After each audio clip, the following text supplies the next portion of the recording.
Ok, amados, graça e paz. Novamente, Geraldo Borges, aqui com você para falar de missões. E nesse vídeo quero falar, por redundante que possa ser, falar da missão de missões. Quero dizer, falar sobre a missão. Qual é a nossa missão? E eu estou baseando esta reflexão nos dois textos ditos da grande comissão. Marcos 16, 15 e 16, diz, Jesus, após a ressurreição, claro, ele disse, ide por todo mundo, pregai o evangelho a toda criatura, quem crer e for batizado será salvo, quem porém não crer ou permanecer incrédulo será condenado. E Mateus 28, 18 a 20 diz assim, e aproximando-se Jesus, falou-lhes dizendo, toda autoridade me foi dada nos céus e na terra, no céu e na terra, portanto, ide e fazei discípulos de todas as nações, batizando-as em nome do Pai e do Filho e do Espírito Santo, e ensinando-as a guardar, a obedecer, a praticar todas as coisas que eu vos tenho ordenado. E eis que eu estou convosco todos os dias até a consumação dos séculos. Então, como preâmbulo desta mensagem, eu gostaria que você tivesse atenção a isto. O pecador tem duas necessidades extremas. Quantas? Duas. E quais são elas?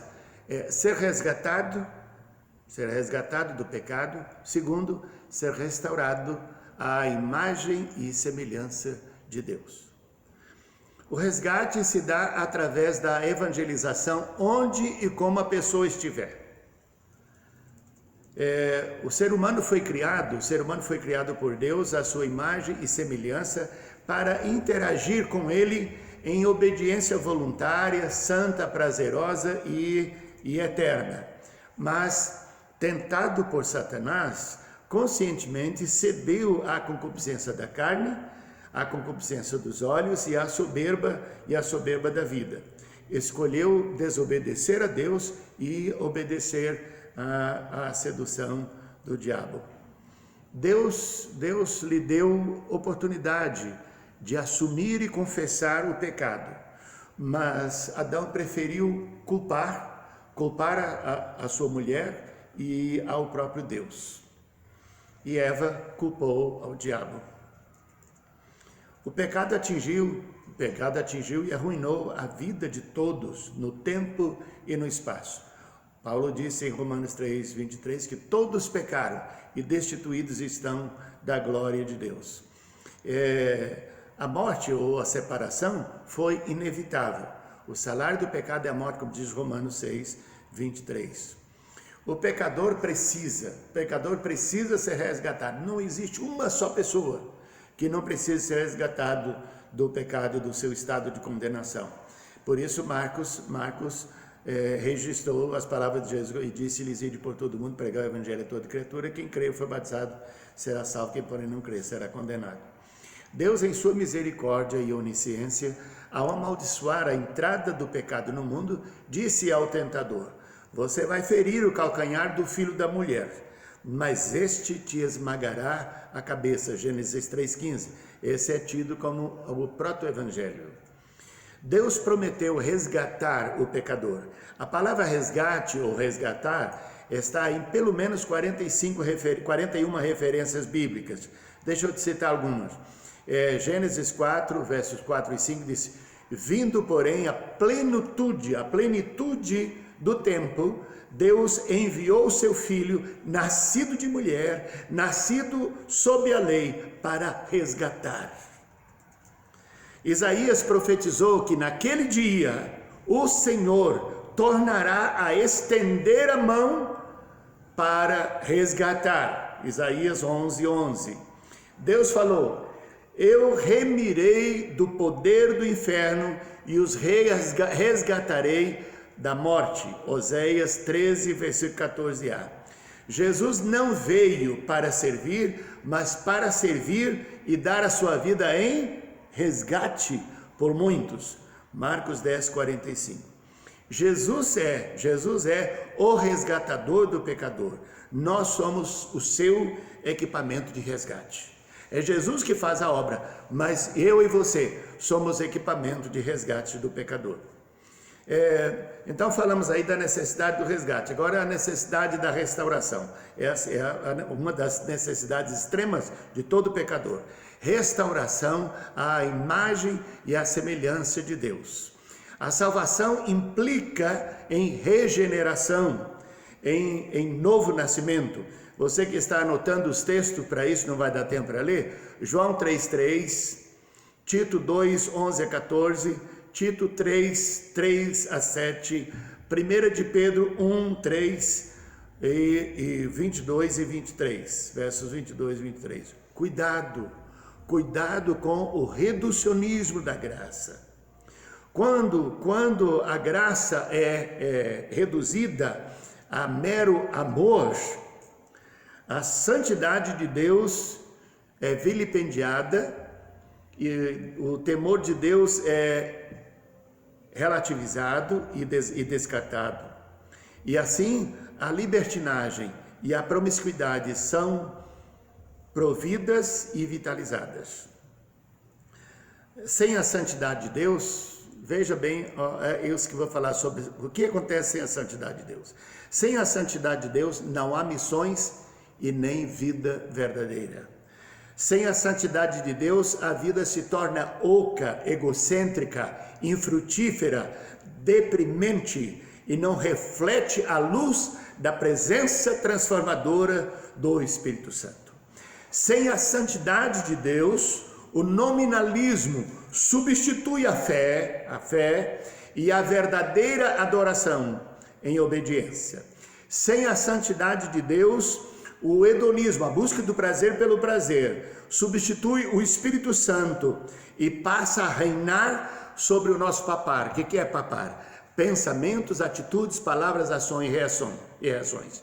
Então, quando nós não temos mais a santidade de Deus, o hedonismo, a busca do prazer pelo prazer, substitui o Espírito de Deus em nós. E o hedonismo substitui o Espírito Santo e passa a reinar sobre os nossos pensamentos, nossas atitudes, nossas palavras, nossas ações e reações. E a igreja é sodomizada. A restauração da imagem do Deus Santo no pecador é parte importante e acontece através do discipulado. Então, falamos do resgate. Agora, então, a restauração da imagem do Deus Santo no pecador é parte importante e acontece através do discipulado, pelo ensino no convívio congregacional. Preste atenção, pelo ensino da palavra no convívio congregacional. Desenvolvendo as 4 principais virtudes cristãs.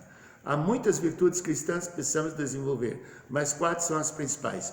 1 Coríntios 13 fala de fé, esperança e amor.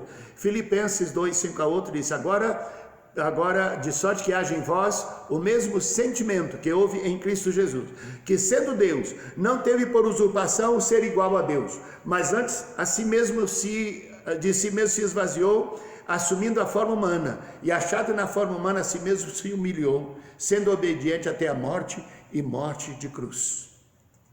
Então, essas 4 virtudes, fé, esperança, amor e humildade.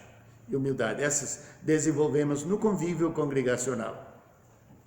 Se o trabalho vai ser feito em e com o Deus Santo, a consciência e a experiência com a santidade de Deus se tornam indispensáveis. E o nosso trabalho, todo trabalho, se é trabalho de igreja, se é ministério, aliás, eu penso que até para fazer a faxina do templo, precisa levar em conta a santidade de Deus e buscar ter experiência com ela. Pensando no resgate, Jesus se aproximando falou-lhes dizendo, toda autoridade me foi dada no céu e na terra, aliás, pensando na restauração da imagem. Ir fazer discípulos de todas as nações, batizando em nome do Pai, do Filho e do Espírito Santo, ensinando-os a guardar, a observar, a obedecer, todas as coisas que eu vos tenho ordenado, e eis que estou convosco todos os dias até a consumação do século. Jesus é a boa nova. Jesus é a palavra de Deus. Jesus é o verbo que se fez carne e habitou entre nós. João 1,14. A primeira e permanente tarefa no discipulado é revelar e manifestar a pessoa, a obra e o ensino de Jesus. Deixa eu repetir isto. A primeira e permanente tarefa no discipulado é revelar, manifestar, revelar e manifestar a pessoa, a obra e o ensino de Jesus. O nosso trabalho em missões, tanto no resgate quanto na restauração, é levar Jesus em nós e através de nós. Esse é o nosso trabalho. O resultado de nosso ensino deve ser a presença de Deus em Cristo Jesus, a todas as cidades, povoados e lugares. Esse é o resultado a ser buscado. Para ilustrar isso, eu quero que você lembre Lucas 10. Jesus está treinando os seus discípulos, ele envia 70, ele envia de 2 a 2, e ele dá detalhe até para a abordagem que eles deveriam fazer. Mas quando eles voltaram, Jesus então se retira com eles para ouvir os relatórios. E então, quando eles começam dizendo: Senhor, pelo teu nome até os demônios nos submetem. Jesus disse: é verdade, eu vi Satanás cair como relâmpago do céu. Mas deixa eu lhes dizer uma coisa: não fique alegre porque Satanás vos submete. Alegrai-vos antes pelo nome de vocês, está escrito no céu. Mas essa é uma coisa importante. Mas me chama muita atenção quando é enviado. Quando Jesus vai enviá-los. Jesus os enviou, o texto diz que Jesus enviou a todas as cidades e lugares a que ele estava para ir. Então o trabalho deles precisava resultar na presença de Jesus. O nosso trabalho, a nossa vida, aonde quer que você estiver, a sua presença precisa resultar na presença de Jesus. Deus te abençoe.